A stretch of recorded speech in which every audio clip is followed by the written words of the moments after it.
Pisces, welcome to your weekly Sidereal Astrology forecast. This is for May 9th through the 15th of 2016. I'm Athen, and this is for Sidereal Astrology, very different from mainstream astrology. If you are new to the channel, be sure to check out the link because the signs are different. So Pisces, this week we have a lot of supportive energy in the sky. It's that kite formation which has been forming. As you can see there, that grand trine along with that sextile up to Neptune. So the Grand Trine has been involved with your Earth houses. This has been your second house, which is being very strongly activated this week, which is about the self-reliance. It's about the material, perhaps finances, but anything material in life that you value. And that sense of self-worth and whatnot. So that's been the last new moon, and a lot of that is starting to move forward for you. But Venus and Mercury are activated in this kite this week. So very important with that. And again, you're learning a lot about this stuff as well. So that's the second house. The sixth house, which is Jupiter, your ruler, is in fact going direct on Monday. Right at the beginning of the week, we do have this shift where you'll probably feel like things are a bit more forward moving. And I think that's the case for all of us because that last new moon was in Aries, but I think particularly for you Pisces. So this is forward moving, I think, for you to cultivate your work or maybe your everyday experiences. You know, your regimens, your routines, your diets, things like that, maybe your health, and basically anything you do on that daily level. So a lot of that has been reflective over the past 5 months, and you've been reflective about yourself and perhaps that lowering of energy, but now that stuff starts to move forward. You start to move forward. And I think, too, specifically cultivate these daily things, or your work, or your crafts, or your self-improvement, whatever it might be. So that starts Monday with that forward moving energy, and also on Monday too, the sun does conjoin up to Mercury. So there is again this continuous new beginning, this continuous insight, in fact, about what you value, which is that second house, about perhaps the financial material stuff. Now Mercury's retrograde, so it's good to be adaptive here, to try new things, to be flexible, but things are moving forward for you there through, I think, experimentation, through those trying new things you're learning. So it is good to get active here. It is good to continue with any intentions or things you might be working on relating to enjoying the simple life, which is what the second house is really about, and also attracting those things that you value. So that's going to be that conjunction. But with this conjunction in particular, there can be a lot of this fiery energy really coming through, a very strong mental or communicative energy. All right, so it's good to bring the extra attention to the mind, to the communication during a Mercury-Sun conjunction, and that helps the insights get grounded, and maybe even writing them down. Writing things down is very good at this time because it helps everything flow. But whatever it is, that extra tension can be grounding. It can help ground it, and there can also be some new insights coming in about the values or the financial material stuff this week, which I think you can be enjoying because Venus is in that second house, and it is part of this kite, right? Enjoying the simple pleasures, all being grateful for what we have is really the key.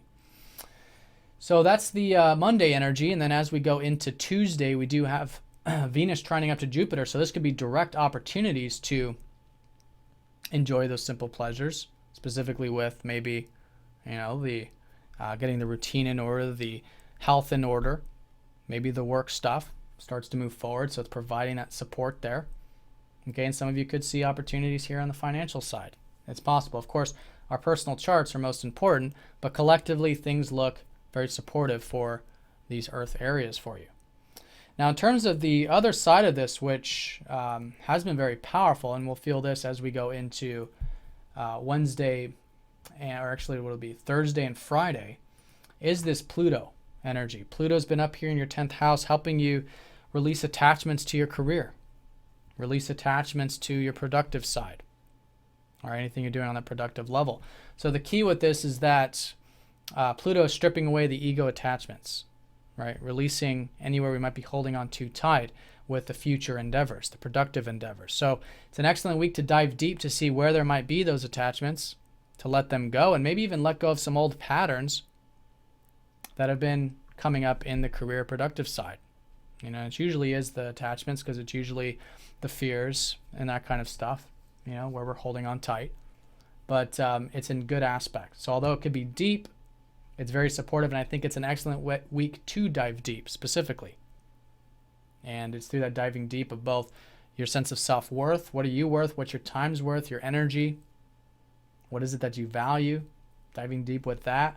Diving deep with your work. Where can you help, give, contribute? Because 6th house is not only about self-improvement, but it's helping others improve as well.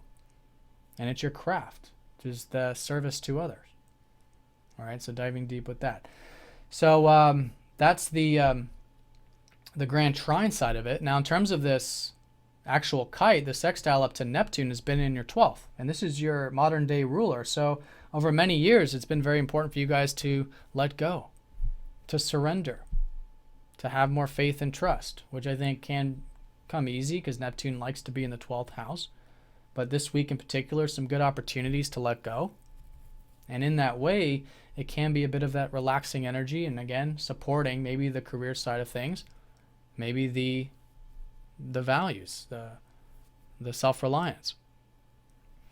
So that diving deep with Pluto, specifically as we go into the second half of the week, could be helping you learn more, I think, about what you value and about your self-reliance and your self-worth.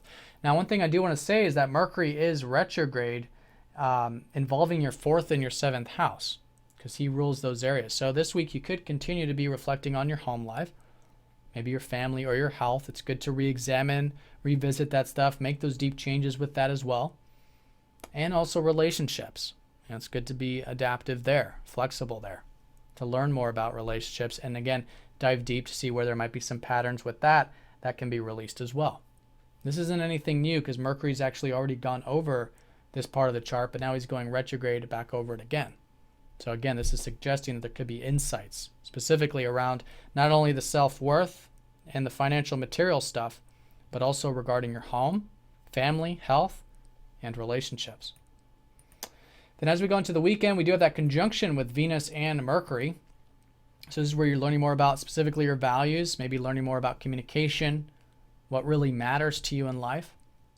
And again, that's that synergy here of the learning. All right, Mercury is a big player this week. So is Venus. And Venus here is what you can be, it's learning about what you value and what you can attract to you, and being grateful and enjoying the simple pleasures. Again, all directly supporting your routine, your work, your regimens, and then also your career, your productive life. Right? Because as you gain more insight about your self-worth, about your self-value, it does support these other areas. This is the natural trine in the sky involving the earth houses. But it could be activated in either side of this. It could be that through this forward-moving energy of you learning more, I think, this week too, about your work and how you can develop your craft or that kind of stuff, directly supporting the other areas as well. And the letting go of the old attachments to future success, future achievement, making change there, directly supporting it.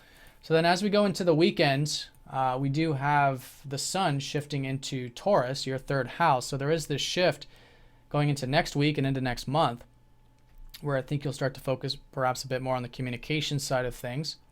Maybe wanting to do some reading or writing over the weekend, I think can be great, utilizing the mental side of things. And that can be quite healing, in fact, with the sun sextiling up to Chiron over the weekend. But this week, definitely the kite, definitely forming up to these earth houses, supporting that. Easy aspects, things are moving forward. Your ruler's moving forward, which is good.